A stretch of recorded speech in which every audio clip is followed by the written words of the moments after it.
Olá, bem-vindo ao programa Conexão com André Rummel aqui na Rede Super de TV Curitiba. Estamos nessa série falando sobre negócios e governo e para isso convidei uma especialista, a Kátia Garbim, que está aqui com a gente, batendo um papo muito legal sobre esse tema.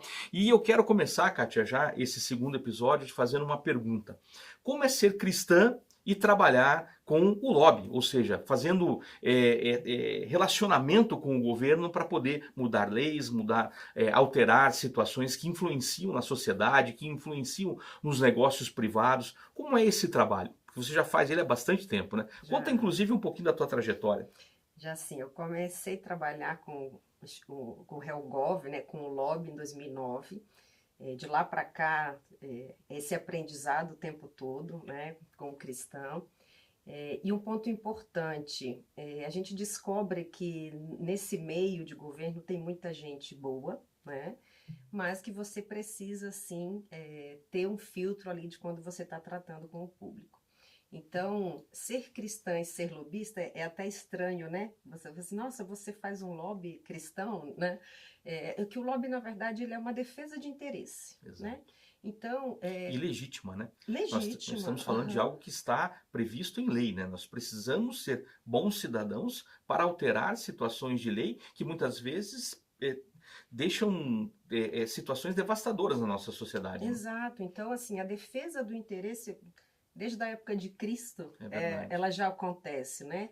Não se usava esse termo e acabou se usando ele no Brasil pejorativamente, mas ele não é. Ele é um termo de defesa de interesse, é como se fosse para você empurrar uma situação.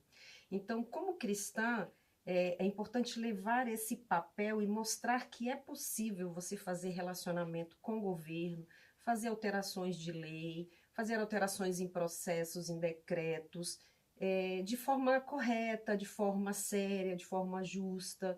Então, ao longo do tempo, né, eu fui descobrindo sim que é possível. Logo que eu entrei na área, eu até fiquei um pouco preocupada. Eu falei, como que eu vou fazer isso, né?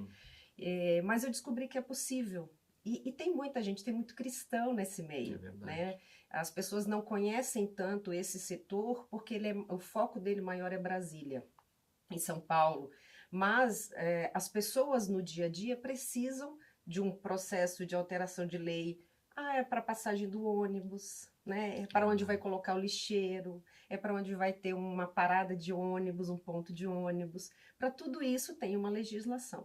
Para tudo isso você pode buscar o ente público. E uma empresa privada, ela pode buscar também, por exemplo, uma empresa que te contrata, quando tem uma dor, onde ela precisa resolver alguma situação legislativa. Você também vai pegar esse dilema que essa empresa está passando e vai apresentar isso para os entes públicos determinados, evidentemente, né, seja federal, estadual ou municipal, ou até secretarias ou autarquias, e vai explicar ali o que aconteceu para poder tentar mudar aquilo.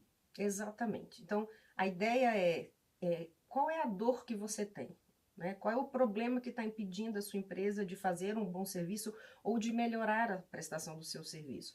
E aí a gente busca aquele stakeholder ali, aquela pessoa de influência naquele item que ele necessita para explicar.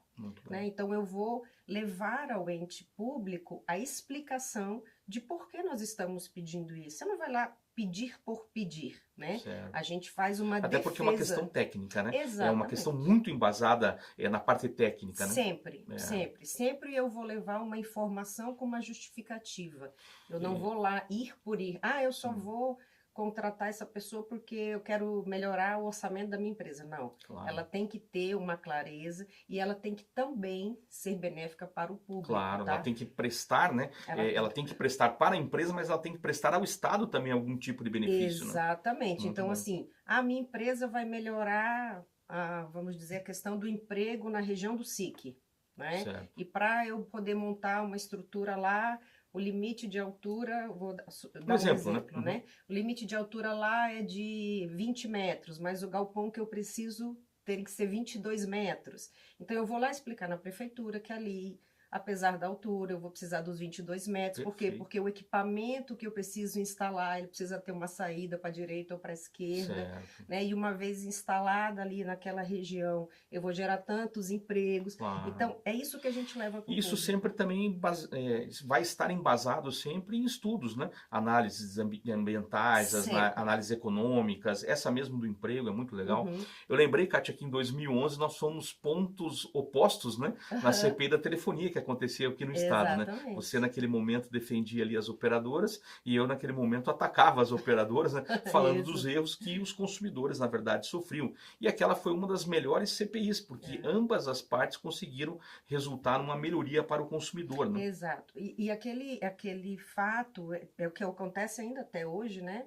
É elevar ao ente público o entendimento naquela época de que as operadoras precisavam instalar as antenas para o sinal Exato. funcionar. Aquela época era um problema Era, enorme, o né? sinal era muito ruim Falavam na até que cidade. dava problema com os passarinhos, etc. Então, foram muitos Exato. estudos que precisaram ser feitos para mostrar que aquilo não era um problema, né? Exatamente. Então, o profissional de relações institucionais, ali, o RELGOV, ele vai lá para mostrar para o ente público, olha, existem estudos da OMS sobre isso, sobre a radiação não ionizante.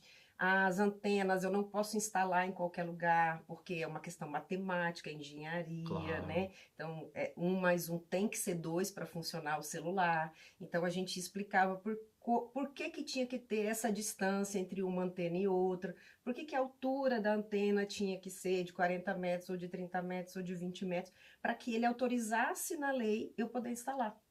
Então, o RELGOV, ele faz isso, eu vou levar o entendimento, até porque o legislador, ele não tem a obrigação de saber de todas as áreas. Claro. Não, e também tem situações que são específicas, né? Esse Uhum. exemplo que você deu de um galpão, de uma medida, muitas vezes ele vai ser pontual, né? Ele não é algo que, de repente, vai ser necessário mudar uma legislação nacional, mas ele vai ser específico para o município ou para uma situação específica de uma determinada indústria, né? Uhum. Então, você tem uma indústria, por exemplo, do café. Às vezes, essa indústria do café tem uma necessidade, essa indústria do café, através do seu sindicato, da associação, vai te contratar e vai resolver esse problema com o ente público. É mais ou menos isso, né? Exatamente, exato. A intenção eu me lembro que eu tive com um legislador uma vez, ele falou que nós tratamos todos iguais, né? Que existe a igualdade.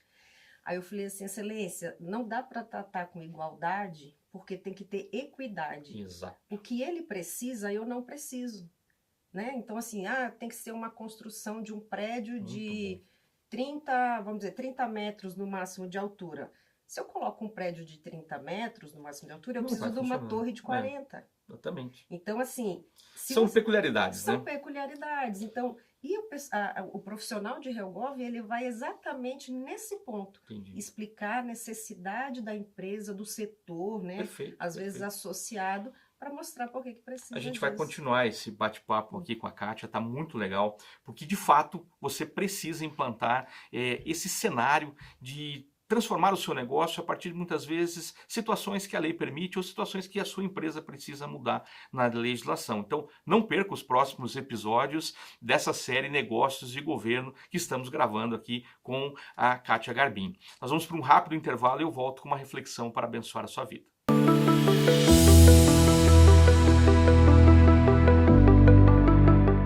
Você já imaginou ter o controle total das suas finanças pessoais, alcançar suas metas financeiras e realizar seus sonhos? Acredite, é possível. Descubra como. Inscreva-se no curso de Finanças Pessoais com André Rummel. Acesse o QR Code que você está vendo na tela e faça parte dessa jornada transformadora.